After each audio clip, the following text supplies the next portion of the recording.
ఆంధ్రప్రదేశ్లో కూటమి ప్రభుత్వం కొలువుదీరిన తర్వాత ఆంధ్రప్రదేశ్ అభివృద్ధి పదంలో దూసుకెళ్తూ ఉందని, ఈ నేపథ్యంలోనే ఎన్నో కార్పొరేట్ కంపెనీలు ఇప్పుడు ఆంధ్రప్రదేశ్లో పెట్టుబడులు పెట్టేందుకు క్యూ కడుతున్నాయని, సౌదీ చూపు ఇప్పుడు ఆంధ్రప్రదేశ్ వైపు పడిందని, ఆంధ్రప్రదేశ్లో భారీగా పెట్టుబడులు పెట్టేందుకు సౌదీతో పాటుగా మరెన్నో దేశాలు కూడా ఇప్పుడు ఆంధ్రప్రదేశ్ వైపు చూస్తున్నాయని, ఆంధ్రప్రదేశ్లో పెట్టుబడులు పెట్టేందుకు సిద్ధమవుతున్నాయని, భారీగా ఉపాధి కల్పించబోతున్నాయి అన్నట్లుగా ఒక వార్త ఇప్పుడు సోషల్ మీడియాలో చక్కర్లు కొడుతున్న నేపథ్యంలో అసలు ఆంధ్రప్రదేశ్కి ఏ కంపెనీలు క్యూ కట్టబోతున్నాయి, ఎంత మేరకు పెట్టుబడులు పెట్టబోతున్నాయి, ఎంతమందికి ఉపాధి కల్పించబోతున్నాయి అనేది మనం విశ్లేషణ చేసుకునేటువంటి ప్రయత్నం చేద్దాం. ప్రస్తుతం మనతో పాటున్నారు ప్రముఖ రాజకీయ విశ్లేషకులు, ప్రముఖ సీనియర్ జర్నలిస్ట్ దుర్గావడ్లమణి గారు. వారితో మాట్లాడదాం.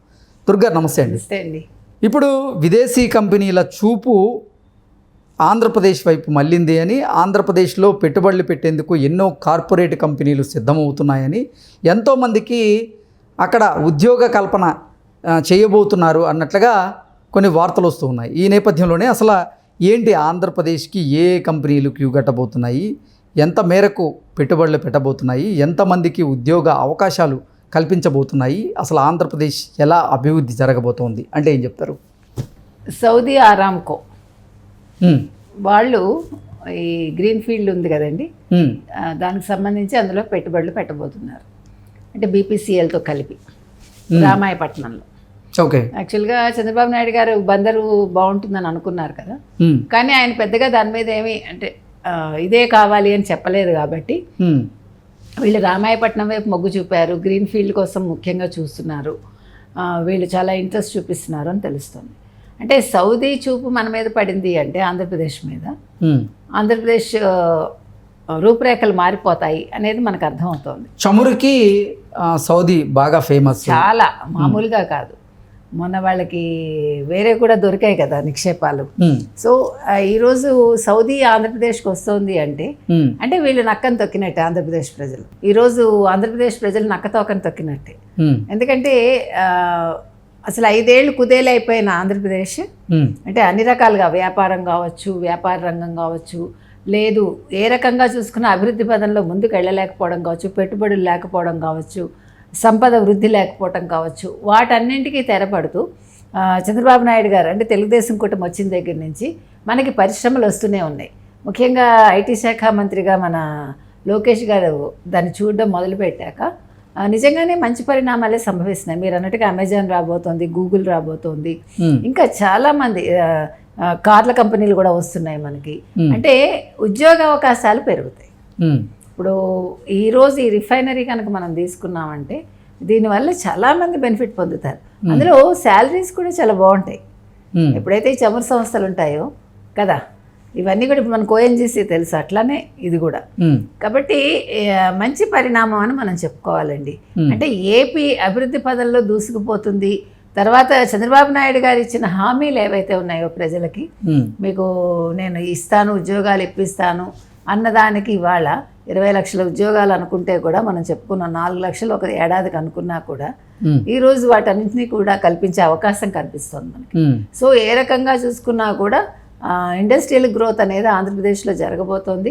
ఒక పక్క అమరావతి అభివృద్ధి చెందుతోంది, దానికోసం నిధులు విడుదలయ్యాయి. తర్వాత మరోపక్క పోలవరం నడుస్తోంది. అంటే ఇటు వ్యవసాయం, ఇటు వ్యాపారం రెండూ కూడా సమతుల్యతతో ముందుకెళ్తాయని మనకు అనిపిస్తుంది. అంటే వ్యవసాయం బాగుంటేనే మనకి ఆహారం ఉంటేనే మనం పనిచేస్తాం. కాబట్టి పని చేయటానికి అక్కడ ఆహారం దొరుకుతుంది. ఆ పనికి కావాల్సిన మనకి వేతనం ఎప్పుడైతే వచ్చిందో మనిషి ఆనందంగా జీవిస్తాడు. సో ఈ రెండూ కూడా అంటే సమాంతర రేఖలుగా వెళ్తాయి అన్నమాట. సో చంద్రబాబు నాయుడు గారు రావడం వల్ల ఆంధ్రప్రదేశ్కి ఏంటి బెనిఫిట్ అని చాలామంది అనుకున్నారు. అంటే ప్రతిపక్షం మనం మాట్లాడుతున్నాం.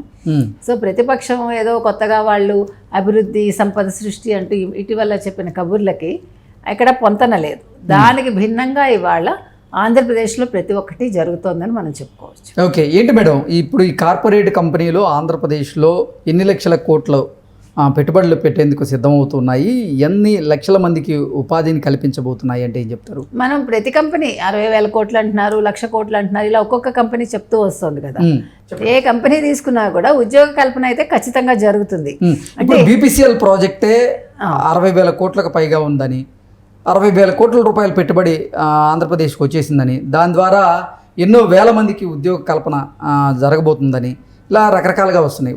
కేవలం బీపీసీఎల్ నుంచే 60,000 కోట్ల రూపాయల పెట్టుబడి ఆంధ్రప్రదేశ్కి వచ్చి ఎన్నో వేల మందికి ఉద్యోగాలు వస్తాయి. మరి అమెజాన్ కానీ, గూగుల్ కానివ్వండి, యూట్యూబ్ స్టూడియోలు కానివ్వండి, ఇలాంటివన్నీ కానీ ఆంధ్రప్రదేశ్కి వస్తే ఎన్ని లక్షల మందికి ఉపాధి దక్కబోతుంది? అక్కడ ఆంధ్రప్రదేశ్ ఎలా డెవలప్ కాబోతుంది అంటే ఏం చెప్తారు? అది మనం నెంబర్ ఇంతని చెప్పలేం కానీ ఖచ్చితంగా చాలా బాగుంటుందండి, అందులో సందేహం లేదు.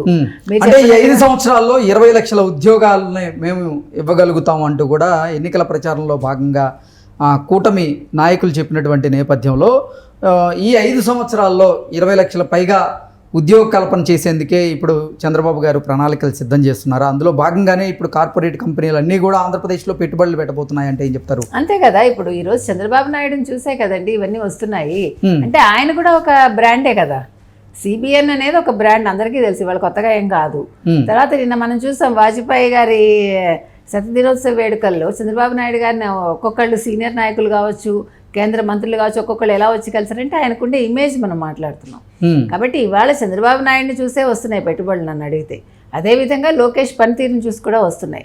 మీరు ఇందాక అన్నారు, ఇప్పుడు యాక్చువల్గా ఈరోజు సౌదీ ఆరామ్కో ఏదైతే ఉందో వాళ్ళు రావడానికి అసలు వాళ్ళు యాక్చువల్గా మహారాష్ట్రలో కానీ ఉత్తరప్రదేశ్లో కానీ పెట్టాలనుకున్నారు.